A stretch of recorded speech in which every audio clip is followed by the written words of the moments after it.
Welcome back, everyone, to Stop, Drop, and Roll. I'm Jen Caceres, your host, and today I have a guest with me, Valerie Probstfeld, who I've been friends with. Valerie, how long have we known each other now?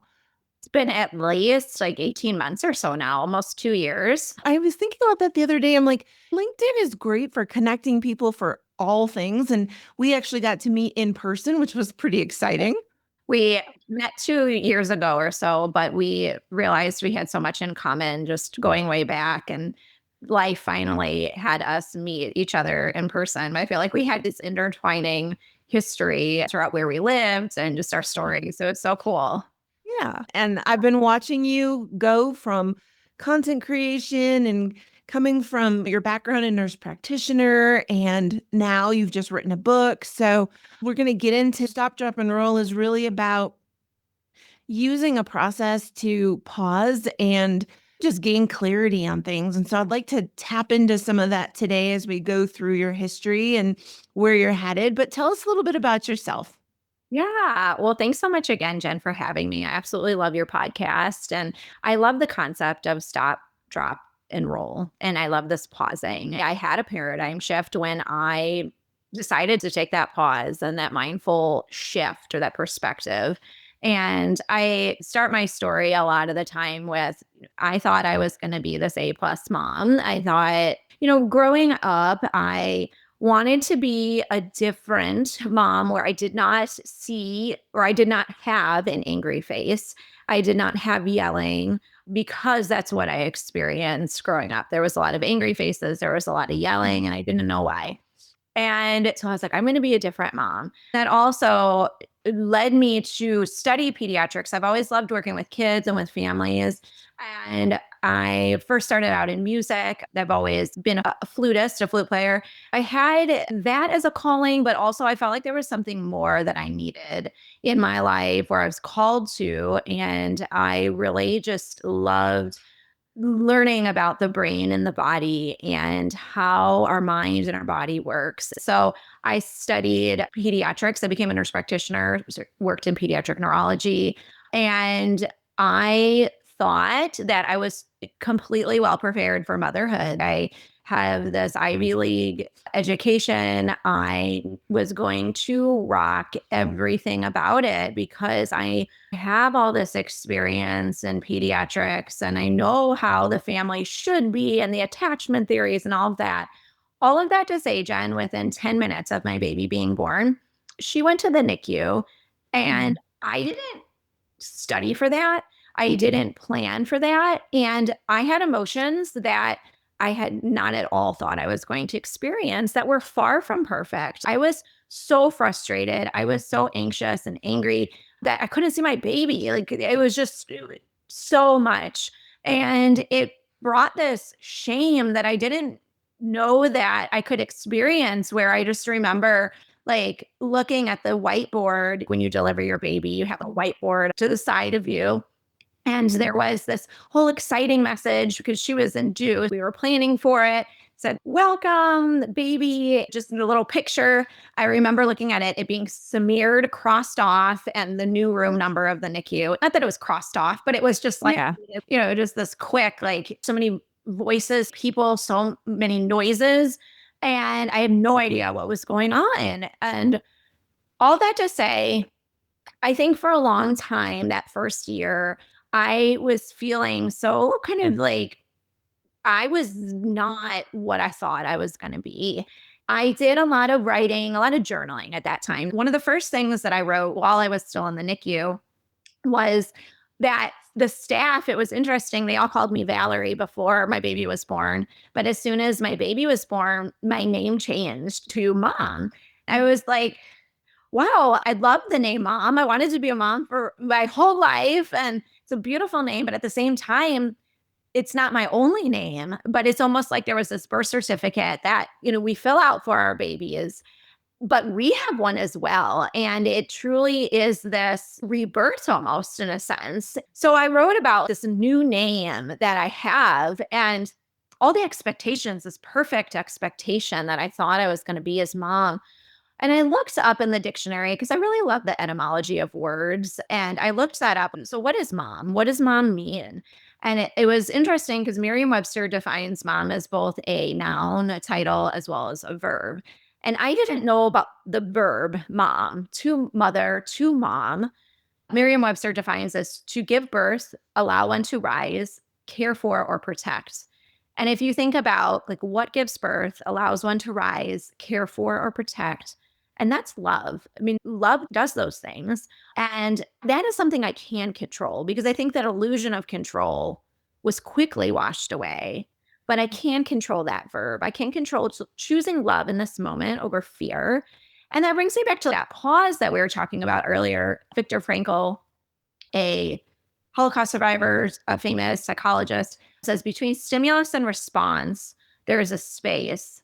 And within that space lies our ability to choose, which allows for our growth and our freedom. I know that's not necessarily exactly how he said it, but essentially that is a very eye-opening quote of this space. Because when I am reacting as opposed to responding, I'm using the fight flight part of my brain. I'm not thinking as logically. But when I am responding, I'm able to bring myself back into the moment. And how can I lengthen that space? That's a long winded answer to your question, Jen, but that was something that I very much felt like was the paradigm shift of why I decided to do what I wanted to do. That was the start of it, I would say. And how can I live my verb more also by lengthening that space? I feel like some days are easier than others, some hours are easier than others. And when my baby, when she was 2, she said, "Mom, I hate your angry face." And I remember thinking like, but I hate my mom's angry face. What the heck? Really, I'm not as bad as my mom was. Like, what? And so I actually, being a flute player, I remember we had a nanny. It was first time mom, first time nanny. We had a camera running and I forgot to turn it off that day. And I remember I'm like, I scolded my daughter for something earlier. I don't remember what it was, but I remember I did kind of yell, let me assess my performance. And I watched it, Jen, and I was exactly like my mom. It almost was like there was no difference. I know it was in my head, but on the outside, all I saw on that camera was an angry face. And I was like, you know what? I am not. I need to do more. I really then decided to make myself my own patient and make a diary of how do I lengthen the space more? How do I take mental back roads? And almost in real life, practicing gratitude, mindfulness, kindness, not only to others, but to myself, smiling more as opposed to having an angry face. And so a lot of like my writing and my work has been doing it myself and then seeing what works and what doesn't and giving myself that grace. So that's kind of what I'm all about there. I love that because I work a lot with organizations and with leaders of teams. And so, in my mind, as you're talking, I'm seeing myself apply that to my family and kids as well. But I'm hopeful that listeners are not only just taking that as a personal thing, but also how we work with others too. Because thinking about that, it made me think of a person that I used to report to who had that angry face, who would show up. And then you go on, and it's just like you said with your own child. We kind of do that with our teams. If we oversee teams, sometimes we'll care for them or nurture them just like as if they're our own children. But we show up with that angry face. We're like, that's not us. That's the boss that I used to report to, or that's my mom or my dad or grandparents.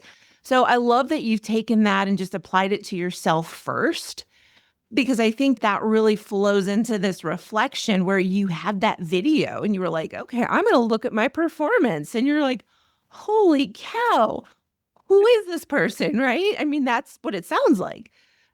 Right. Absolutely. I feel like my performance background to be able to even think about doing that, because I don't think otherwise I would have been able to even wrap my head around how do I assess my performance. It was just so eye opening. And it was something that I feel like we should do more in life is to assess that, because I think we really do feel justified in our head for whatever it is, which is fine. There is that perspective of why I'm yelling because we're late or whatever that is. There is that why. But at the same time, to the observer, they don't know. They aren't inside your head. They don't know. And it is a lot of that body language that I remember one time I was so frustrated at some guy. I didn't know him, but he yelling at me because I parked in an area that he didn't like. It was fine, but he didn't like it. And I remember just being like, sir, have you tried mindfulness? Where I'm like, I have all this knowledge in my brain about mindfulness, but here I am meeting him at his energy level. And it's Mm. just different. It is bringing it back to those simple things, that the simplicity of how powerful these simple things are. And, like this gratitude, mindfulness, smiling, and body language, all these things. I think we say, oh, that's kind of fluff, but I think that is the basis for communication, for really so much of how society works, for leadership and whatever else there is out there. Yeah, absolutely. That's hilarious. I wonder if you could have thrown like a business card at him. Listen to mental backgrounds and highways. I had one at the time, I probably would have. And he was just, I am not interested in mindfulness right now. You know what the funniest part about that is? If you hadn't had that upbringing, you wouldn't have known to look for that. It really does tap into, I always go refer to it as the backpack of life. It's all that stuff that we experience. We carry it around with us. We don't realize when we're tapping into it and ask, who are you bringing to work with you? Who are you bringing to your child's basketball game with you? If you're the parent yelling and screaming, there might be Yeah, something you're bringing. So it's just really neat the way that overlaps. absolutely. I love that analogy of the backpack. I think that's spot on with so many things in life. Right. In reflecting, and I do have some questions here, so I may just read a couple of questions off because you do have a brand new book. So tell us about that real quick, and then I'll get into maybe some more questions. Thank you so much. I have my new book came out in May of 2025. It's called Two Mamas to Love: Pioneering a New Kind of Motherhood. It was so fun, but also such a challenge to write, in the sense I made myself my own study, but in a way that was relatable to other moms, to the reader, because I felt like I was alone when I was new in motherhood. And I didn't really feel like all these thoughts that I had I could share because of all the shame of, I'm not a perfect mom. I'm not what I thought I was going to be. And I really wanted to be with the reader, but also have the neuroscience knowledge that I have to know that we're not broken. And I think for the longest time, in our generation of education, there's this pass fail model. And Carol Dweck with the growth mindset, I think, is such a game changer. And I'm glad I'm seeing that more in school, the power of yet and all of that. I think that for early on in motherhood, I felt like I was a failure because I was yelling or I was being too anxious. I think if I knew that it was okay to not be perfect, to know that when I look outside, when I take a walk outside, it's the fall right now, that the fall leaves are the oranges and the yellows. Those are from decreased light. They're from darkness. There's so much in nature that shows us that imperfection is what life is. And we're always growing. We're always learning. So that was a big part of not only the motivation to write my book, but also what I wanted to convey to the reader. So I broke it up into 3 sections, as far as, kind of understanding the amygdala versus the prefrontal cortex of the brain, but kind of making it more simple, and also talking about my why, a little bit about my childhood and the stories behind that. And then really after that, it's all about mental backroads and highways of how can we choose gratitude in the moment, choose mindfulness,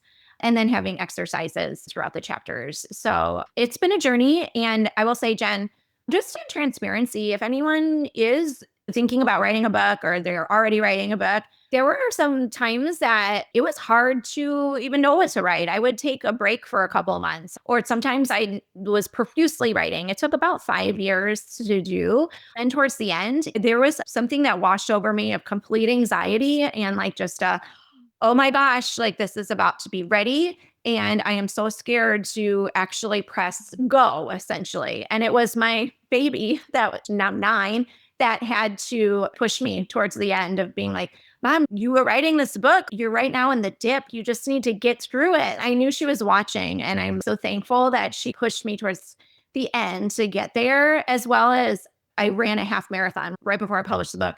And I don't run them very often. I didn't train well for them. And I don't recommend running a half marathon and not training. But I apparently thought that was a fun idea at the time. But all to say that I remember at the 5 mile mark, I was done. And there were cheerleaders on the sidelines saying, you can do this. And I remember thinking, no, I can't do it. I'm not even halfway done. How do they not know this? I'm like, not done. But I took one step in front of the other and I kept doing it because I had cheerleaders. So I think that is just so important, not only for writing a book, but for anything in life and with these goals that are worth attaining. So I wanted to put that in there as well, because I think that you can do it, whatever it is that you put your mind to. It just sometimes we have to look to our cheerleaders when we're doubting ourselves in those moments.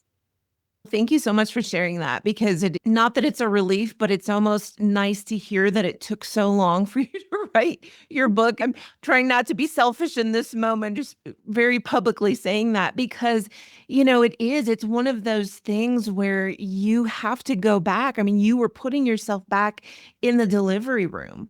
You were bringing all of those emotions back to yourself. And then maybe, I don't know if this is true, but, I'm also working on a book, and it's like, as you are writing, you are beating yourself up and you're shooting on yourself. We talk about that a lot. And then you start comparing yourself.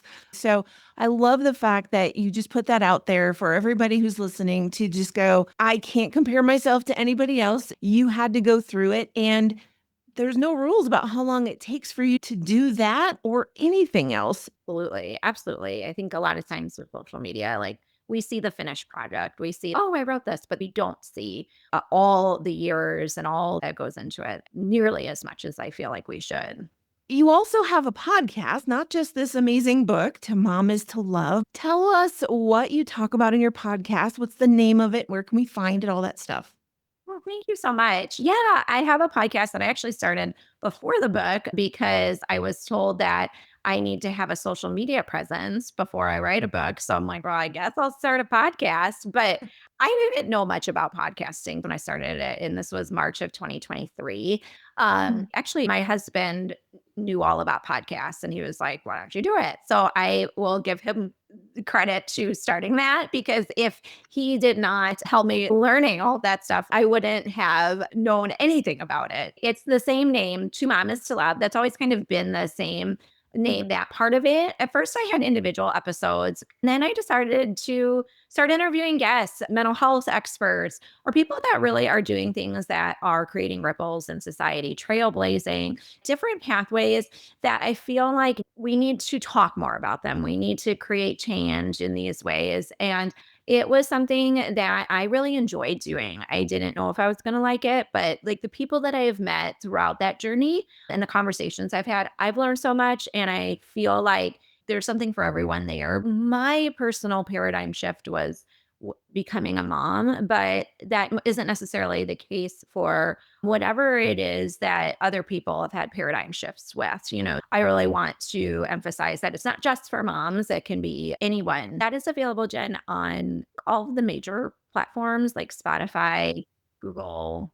I have it on YouTube, all that too. I think that's great. It's great that you've incorporated guests. We do have a lot of value just on our own, but when you start branching out like this and getting other people's stories and perspectives, and you can apply it to your noun and verb, I love that part about what you're doing. Thank you so much. You were my guest. I remember you talking about the backpack of life. And like, that was like, oh, that is so good. So, Thanks. yes, absolutely. So I want to go back to your book for just a moment, because I've seen you do some book signings and be part of book clubs and those sorts of things. What I think is interesting is, especially as moms, we tend to have sometimes this professional side where we have to be polished and we have to show up a certain way. And then we have this mom side where in your book, you've really put that out there where we just don't have to have that perfection. And so, how have you seen the way women relate to you and your story when it comes to that professional, polished versus just being myself and showing up however I am? Yeah, I think that's a great question. I am so, I guess, I don't know if passionate's the right word, but it is something that I've always felt, because I remember growing up where there was this, we have to be perfect. But when we are not in public or on our professional side, then we can run wild with our emotions and we can yell and we can do whatever that is when we're not in public. I mean, I feel like my parents did the best they could with the tools they had. And that's not like what this is about to say, oh, my childhood was this. I just remember being frustrated with the fact that why is mom acting one way when we're around people and she's acting a different way when we're not? I just want mom to be normal. I don't like this perfect side. And it just was, and I don't think I really had the words back then, but I think I've always been so passionate about that because of the experiences that I've had with that. Also, at the same time, I mean, I still feel like we all do that. This is human nature. Like I'll say on my Instagram or whatever on the social media, I definitely will be posting more reels when I have my hair done and my makeup on, as opposed to when I'm not. So I think there is a basic thing about that. But at the same time, I think that, really knowing that the beauty is in the imperfection. The beauty is it trying. I wouldn't want a perfect mom, wouldn't want a perfect anything, because then you wouldn't necessarily know how to, with the mom part of it, like how would you know what life is like if you had a perfect mom? How would you know how to Yeah. deal with that disappointments? And then with everything else, I was talking to my latest guest, Calvin Arsenault. We were talking about drawing a perfect picture. And it's like, what is even a perfect picture? Because your perfect picture may be completely different than my perfect picture. And when you look outside, there's different colors. It's not just solid colors, and we can color outside of the lines.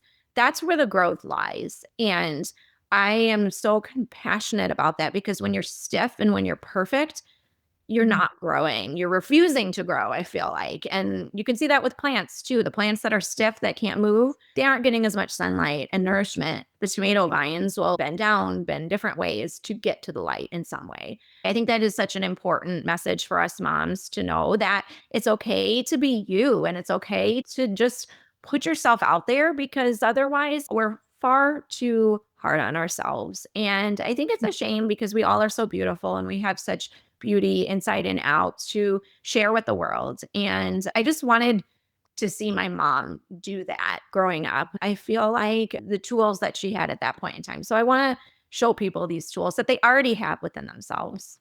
Yeah. And that generational shift, as you were talking, thinking about that generationally, how our parents and their parents growing up in the 20s and 30s versus growing up in the 80s, the difference of perception and where we started to really care so much about what everybody thought of us versus I feel like we're kind of getting away from that a little bit more with books like what you've put out and your podcast. And just like you said, I love the analysis of nature, which is living and breathing and doing all the things that we do as well, and sort of just looking at those and analyzing those next to one another. I did a devotional today and there was something on there and it was like, even the dead leaves are a new seed. It's representing that new seed of life, that newness. And so it's like, yeah, when you start looking at all the things around you, you realize that it all really does come together and there's so much to learn. So thanks for bringing that up as well. Absolutely. Absolutely. I'm wondering how, after 5 years of writing your book and establishing your social media presence, how have you sort of had to slow down and listen to yourself as you enter into this next stage of Valerie and what you're going to be doing? Mm. I think that's a great question, because I don't know sometimes how to slow down, Jen.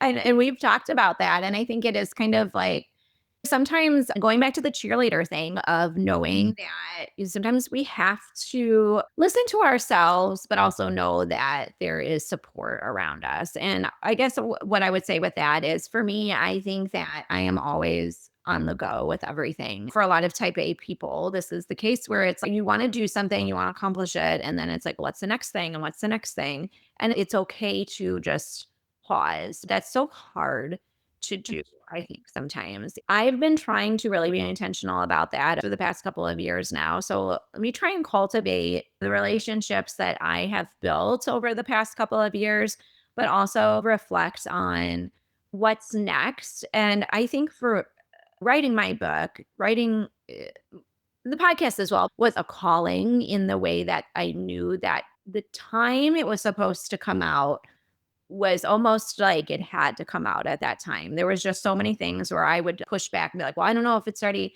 But then there would be something that was like, well, yep, this is the time now to do this. And I think honoring that in our lives, that sometimes there is a time to do that, and other times it's just not yet. And knowing that there is that balance. And again, I think that nature gives us a great example of times of fruitfulness and times of rest, and knowing that seasons change. I guess stay tuned for what's next. I want to continue to push out the message. And I think that's where it is, just planting these seeds and seeing what grows and where we go after that, and helping lift up everyone, knowing that what they're doing is enough and just being perfectly imperfect. That is key. Just remembering that we set our own expectations too. That's something that's often difficult for people to break away from. We put all these expectations out there that we think everyone else has, and people are paying more attention to themselves than they are to us oftentimes. So it's just good to remember that. Absolutely. In your book, you invite readers to pioneer this new kind of motherhood. We have some people listening who are moms, maybe dads, maybe this is applicable all over. If you think about growth and what you hope to really impact others with, what's one practical evolution that you could maybe encourage moms or dads, anybody listening, to adopt right now, maybe like in the next 30 days, that shifts from doing to being and really going from reaction to intentional love as a parent? I know that might be a deep question. The pioneering word was very important to me because, well, one, I love history, but other than just that, I really identify with getting outside and going exploring. My parents have a lot of land where we'll take the kids sometimes. And when they were little, we would go out there a lot, and I would go running in that area as well, where there was a lot of brush. There was a lot of burrs, and they would stick to you. And then there were pointy sticks. There was all sorts of stuff getting in the way of your walk to get to your destination. But the more we trailblazed that path, the easier it became over time. And I really identified with that analogy with the brain, where there's neuroplasticity, there's neuron growth, where we have well worn pathways of maybe yelling or being anxious or whatever that is. And a lot of that's for survival purposes. I'm glad that I'm not thinking about why a bear is chasing me. I'm just reacting in that moment. But so much of the time, our amygdala, that fight or flight part of our brain, perceives false alarms and will take a highway, a really well worn path in our brain, and just go through it. Sometimes we have to stop and pause and say, I'm going to try a new path. I'm going to go through one that has a lot of sticks and it's uncomfortable. The more I try to do that, the more I can make that easier over time. I would say an actionable step with that is comparing it to exercise. The brain is not a muscle, but certainly so much of it does act in that same way. It has been proven scientifically that we are learning neuroplasticity, neurons are growing till the day we die. Like, it doesn't stop in childhood.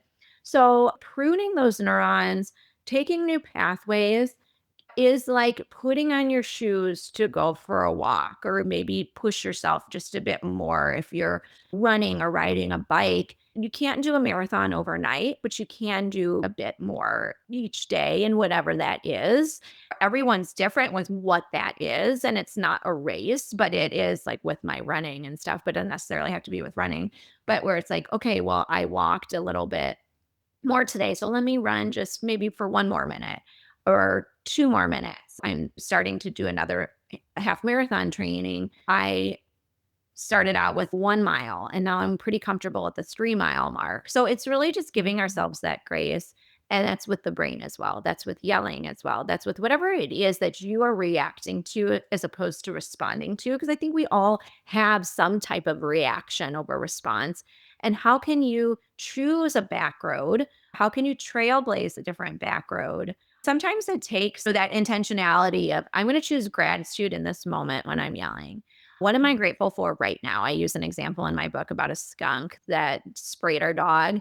And I was so annoyed. But then I was like, well, I'm writing this book. So I guess I'm just going to stop right now and write 3 things I'm grateful for in this moment. And it almost was like that practice, that exercise. And then it gets easier over time. I like the analogy of the skunk Yeah. because it's like the guy that you yelled at about being mindful. It's like, stop right now instead of give me 30 push-ups, give me 3 things you're grateful for. You're right, though, to retrain the brain and the neurological backup that we can do that. We can teach ourselves to respond differently. We can show up a better version of ourselves if we choose to do that versus continuing to just do what we know or what comes easy. I love that you bring that in because I think that not only are we thinking about parenting, but I always take it to the leadership space. That's where I spend a lot of my time. And I think that we may look at people in a certain light. Maybe it's our parents, maybe it's our boss. And we say, well, that's just how they are. And it's not fair to us to be treated a certain way. And it's not fair to them to continue to go down that same highway, right? We've got to tap into that and realize that we were created to change and to grow. And in order to grow, we have to change. And so, love those analogies and just that evolution as a parent, as a human, whatever it is that we're applying it to. So, thank you for that answer. I think it was spot on. Thank you so So, much.